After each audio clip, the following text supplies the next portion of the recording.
Not exactly.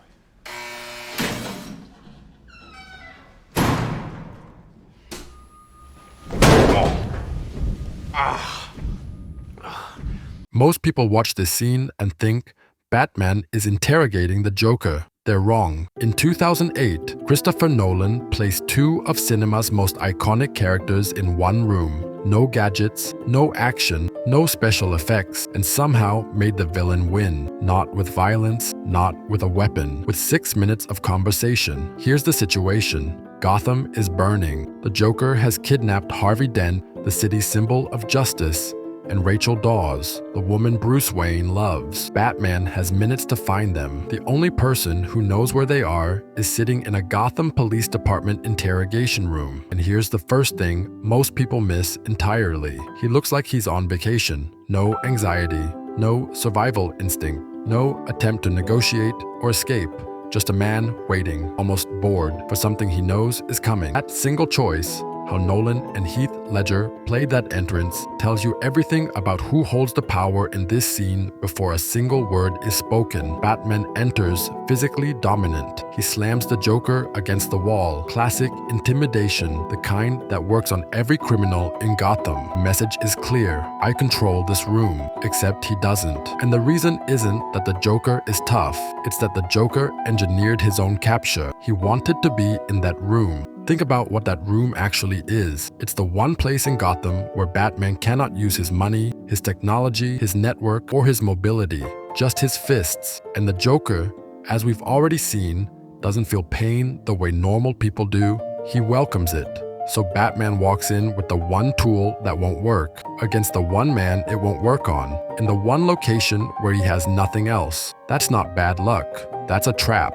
And Batman walked straight into it. Now, let's get into the actual words, because this script is a masterclass in psychological precision. You have nothing to threaten me with, nothing to do with all your strength. That line isn't a taunt, it's a psychological audit. The Joker is systematically identifying every piece of leverage Batman thinks he has and nullifying each one in a single breath. Strength, irrelevant. Fear, doesn't apply. Time pressure, actually helps the Joker. Every card Batman holds, the Joker has already counted. I don't want to kill you. What would I do without you? And then comes the most philosophically dense line in the scene, and he means it completely sincerely. The Joker's entire existence is structured around Batman. Without Batman, chaos has no audience. Without Batman, there's no irresistible force to test himself against. Batman isn't his enemy. Batman is his purpose. Nolan is drawing on an idea explored throughout philosophy. Opposing forces don't just fight each other, they define each other. Batman and the Joker aren't enemies in the traditional sense. They are a system.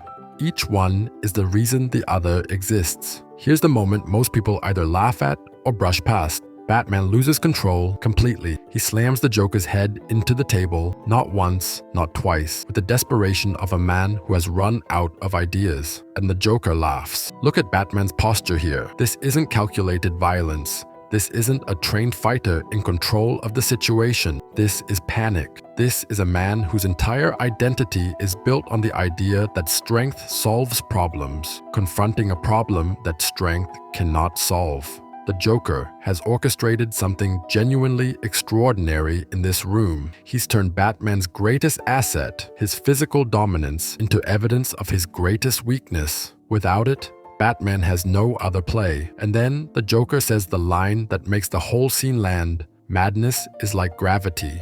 All it takes is a little push. He is not talking about Harvey Dent only. He's talking about Batman. He's talking about every person watching the scene. He's saying, your moral framework isn't a wall, it's a ledge. And I've just shown you where the edge is. Nolan has explained in multiple interviews that the Joker represents a radical challenge to social order. He's not after money. He's not after power. He's not after survival. He wants to prove something. This scene is the thesis statement of the entire film. It's not about Batman stopping the Joker. It's about the Joker proving his point, that civilization's rules only hold when everyone agrees to follow them. The moment one person refuses, the whole structure trembles. The Joker doesn't need to escape. He doesn't need to win in the conventional sense. He needs one thing from this scene: proof. Proof that Batman, the symbol of Gotham's moral order, will break his own rules when pushed hard enough, and Batman gives it to him. You have nothing! The scene ends with the Joker walking out of the interrogation room, not because anyone lets him go, because he already got what he came for. The interrogation was never Batman questioning the Joker. It was the Joker questioning Batman, and Batman failed.